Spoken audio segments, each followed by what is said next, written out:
published 0922 Est, the 18th of November 2017, updated 1236 Est, the 18th of November 2017. Alexis Sanchez, Mesut Ozil and maybe even Arsene Wenger seem to have tired somewhat of the storyline. The narrative arc had perhaps become a bit labored and overdone, so they decided to inject a plot twist, something wholly unexpected. Since the heights of that win over Real Madrid, Tottenham have been hailed not just as London's coming team but Europe's new darlings. The rise has brought Arsenal's stagnation into sharper focus, with one team clearly progressing under a young manager while another club seems stuck under a man on the brink of retirement. Yet analyse the actual starting size and they remain evenly matched if, and it is by no means guaranteed you have a motivated Mesut Ozil and Alexis Sanchez for a North London derby, though it seems that can be relied upon. Wenger also had Alexandre Lacazette in sparkling form, Granit Xhaka returning to what he should be and Aaron Ramsey dominating a midfield. At the end, when necessary, he had Petr Cech leaping across goal to keep out an Eric Dier header. And there was Shkodran Mustafi with a vital block on Harry Kane in the second half as well.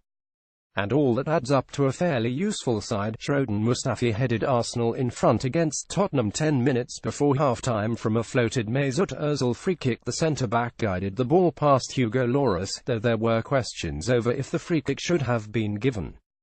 Alexis Sanchez smashed in from close range before the break to make it 20 as the Gunners were superior in the first half. This was Arsenal at their best, the kind of performance that won them so many plaudits against Chelsea in the FA Cup final last May.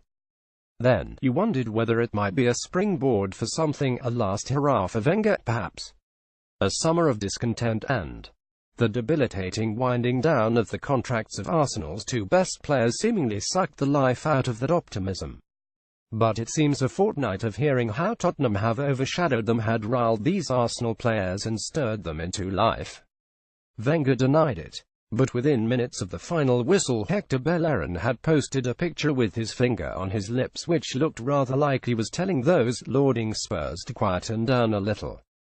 "I believe we do not listen too much as you think, to the national debate," said Wenger. "That is among you. We live inside our own club and focus on what is important for us. People have a perception of us and the game and we have to live with that.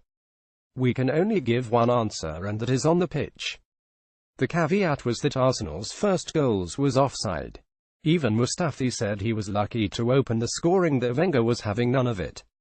The decisions were only marginal, he said, whereas when Arsenal had lost to Manchester City 2 weeks ago and been declared in crisis, the offside decision which had gone against Wenger's side then was a much clearer violation.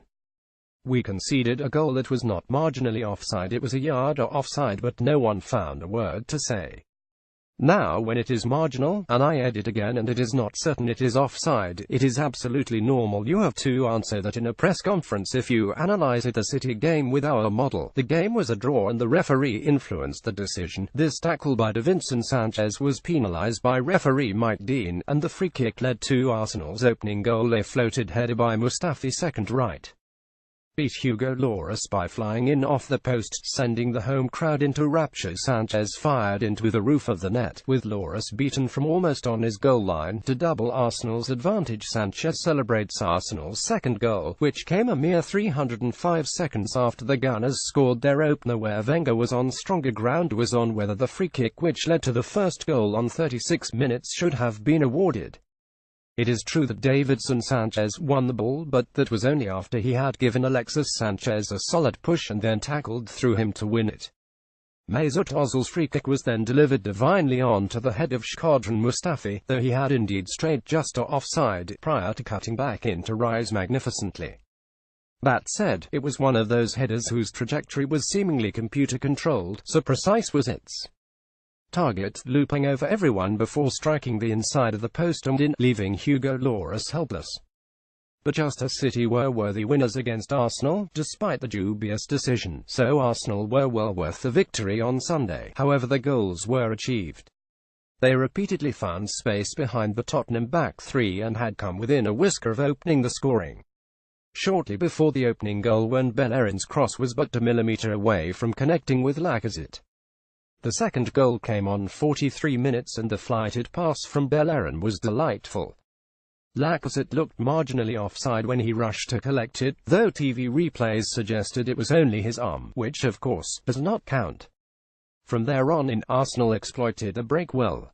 The Frenchman played in Alexis Sanchez, and though the Chilean looked to have made an initial miscontrol, from an extraordinarily tight angle he managed to lift the ball over Lloris and score from close range. Harry Kane played with strapping around his knee, having missed England international duty the previous week with an injury. Kane is tackled by Laurent Koscielny as the England striker fell below his usual high standards in an anemic first half. Christian Eriksen hit the post in the first half from outside the area. The closest Spurs came to a goal in the opening 45 minutes. Eric Dier, fresh from captaining England in midweek, came close after the break to scoring, but his header was saved. Petr Cech is fouled by Dele Alli, another player who endured a disappointing first half as he attempts to claim an aerial ball. It's not that the usually scintillating Tottenham team offered nothing.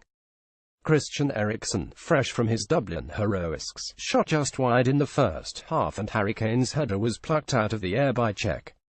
But Pochettino was understandably aggrieved. "It is not blaming the referee," he said of the first goal. "It is a strange situation and it disappoints you, as it changed the dynamic of the game. But we need to accept that. That is not under our control." He also felt Granit Xhaka's repeated infractions might have warranted a red card rather than the one yellow he received. But, in the final analysis, Tottenham had been knocked out of their usual confidence stride and Pochettino has only managed one win away from home against the Big Six since he took over at Tottenham. "I don't see that we struggle away from home," he said. "We are in the same situation as everyone. For Arsenal it was difficult to play Manchester City in the last game. For Manchester United it was difficult to play against Chelsea. Arsenal weren't as dominant in the second half, but they didn't need to be." On 76 minutes Lloris needed to save well from Alexis Sanchez, who might also have had a penalty when he stayed on his feet in injury time when seemingly clipped by Davinson Sanchez. The Chilean wanted to finish it cleanly but, off balance, his shot was saved. As he chased the ball down, he punched the grass in frustration. Though the game was won, he wanted more.